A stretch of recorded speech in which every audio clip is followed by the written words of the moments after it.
ప్రశాంత్ అక్క. రాజేంద్ర అక్క అక్క బాగున్నారక్క? బాగున్నా. అక్క సరే, ఎందుకు చేశానంటే చెప్పండి అక్క. నువ్వు ఇప్పుడే చెప్పొద్దు. లేదు లేక ఎవరికి చెప్పను లేక నాకు కొంత అర్థం అవుతా ఉందక్క. ఊరికి పోటీ చేయమని అడుగుతున్నారు వాళ్ళు ఇప్పుడు అది టీడీపీలో. అదే అదే నాకు అర్థమైంది అక్క. అక్క అక్క అది ఎట్టంటది అనేది నాకు తెలీదు. అక్క ముందు వాళ్ళు సర్వేపల్లి అడిగితే మాకు సర్వేపల్లి వద్దని చెప్పాము. అక్క ఎందుకంటే ఈ కాన్స్టిట్యున్సీలో రాదు కదా. అవునక్క అవునక్క. సో వాళ్ళు అప్పుడు కోవూరు తీసుకోమని చెప్పారు. అక్క ఫస్ట్ ఈ ఆదాల ప్రభాకర్ అన్న కూడా వస్తానని చెప్పినప్పుడు వాళ్ళ అల్లుడికి ఏదో చెప్పారు. అక్క ఇప్పుడు ఆయన మానేశాడు, మళ్ళీ వెనక్కి పోయేశాడు. అవును కిరణ్ అక్క. ఆయన ఏదో పేమెంట్ తీసుకొని ఏదో చేశాడు. మనమైతే ఇంకా వాళ్ళు వెనకబడే ఉన్నారు, మమ్మల్ని వదలటం లేదు ఎవరు. రోజు ఇంటికి వస్తున్నారు, ఫోన్ల మీద ఉన్నారు. నాకు కూడా ఇష్టం లేదు మారడం అసలు. ఫస్ట్ నుంచి నాకు ఈ పార్టీ ఇష్టము, దానివల్లే. కానీ మరీ వాళ్ళు ఈ మాదిరి చేసేటప్పుడు అన్నని కన్విన్స్ చేయలేకుండా అన్న ఒకటే మాట్లాడుతున్నారు. అంటే నాకు ఇంత అవమానం జరిగినా మళ్ళీ నువ్వు దాంట్లోనే ఉండమంటావా? నేను ఉండను అన్నారు. సరే గమ్ముగా అయిపోదాము అని చెప్పా నేను. అంత చేతగాంతనంగా నేను ఎందుకు ఉండాను? నాకేమి ఈ రాజకీయం అవసరం లేదు, పోటీ చేస్తా నేను. గెలిస్తా, ఓడిపోతా, తర్వాత క్వైట్ గా అయిపోతా నేను, అంతేగాని పోటీ చేయకుండా నేను ఉండను అంటున్నాడు ఆయన. సో అది ఇప్పుడు జరుగుతుండేది. సో ఇప్పుడు వీళ్ళేమో అందరూ బట్టి నాకొద్దులే ఉత్తి ఎంపీ ఎలక్షన్ చేసుకోండి అంటే, లేదు అక్కడ దినేష్ కి తక్కువ ఉంది, మైనస్ లో ఉన్నాడు, మీరైతే ప్లస్ అవుతది అని చెప్పి పట్టుకొని ఉన్నారు వాళ్ళు. అదైతే వాస్తవం.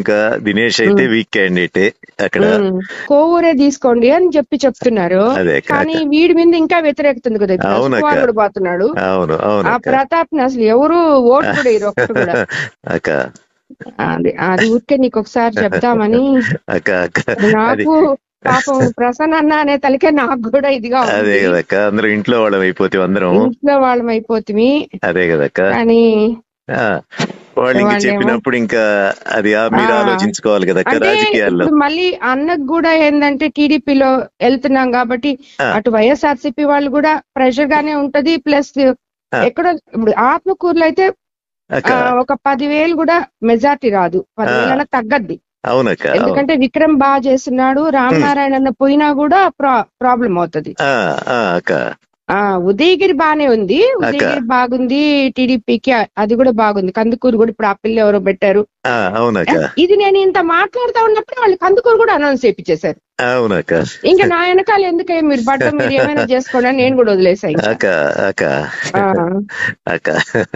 అది నేను మధ్యస్థంగా ఏం చెప్పలే, నాకు మీరు అన్న ఇద్దరు కావాలి కదా. ఈ మధ్య ఏంటంటే నేను కూడా కొంచెం అన్నకు దూరంగానే ఉన్నానక్క. చూసుంటారా వీడియోలో చెప్తూ పెడుతున్నావు కదా. అదే కదక్క. అదే ప్రతి ఎలక్షన్ అప్పుడు మీకు అందరికి మామూలు ఇది అవి ఉంటాయి కానీ అక్క మాకెప్పుడు పెద్దగా లేవక్క. మేము పోయి తిరిగేది చేసేది, అన్న గెలుపు కోసం గట్టిగా కృషి చేసేవాళ్ళము అన్ని ఉండేదక్క. లాస్ట్ టైం కూడా రాహిన్ కూడా తిరిగాడక్క అన్న కోసం, ప్రసన్న కోసం. రజిత్ పెద్దగా తిరగలేడు. ఇది చెప్పకు రాజేంద్ర, ఇప్పుడే నేను ఇంకా కన్ఫర్మ్ కూడా చేసుకోలేదు. అదే మేమైతే ఇంకా యాక్సెప్ట్ కూడా చేయలేదు దానికి. వాళ్ళు చెప్తా ఉంటే ఇదే చెప్పాను నేను, బంధువులు కదా అది ఇది అని. సర్వేపల్లి అంటే కూడా అదే చెప్ప, వద్దు నాయన నాకెందుకు సర్వేపల్లి, ఆయన లేదమ్మా నువ్వు గెలుస్తావు అంటాడు ఆయన. గెలవనని కాదు, నాకు ఇష్టం లేదు సర్వేపల్లిలో పోయేయడము. వద్దు అని చెప్పాను నేను. అంటే ఇంకా అంటే ఆయనకి టికెట్ ఇవ్వనే చెప్పారులే వాళ్ళు, ఆయనకి ఇవ్వట్లేదు అందుకని చెప్పి సర్వేపల్లి తీసుకోమనే చెప్పారు. ఎవరు లేకపోతే ఆయనకి ఇస్తారు కదా పాపం. అంతే కదా. సరే రాజేంద్ర. అట్లే.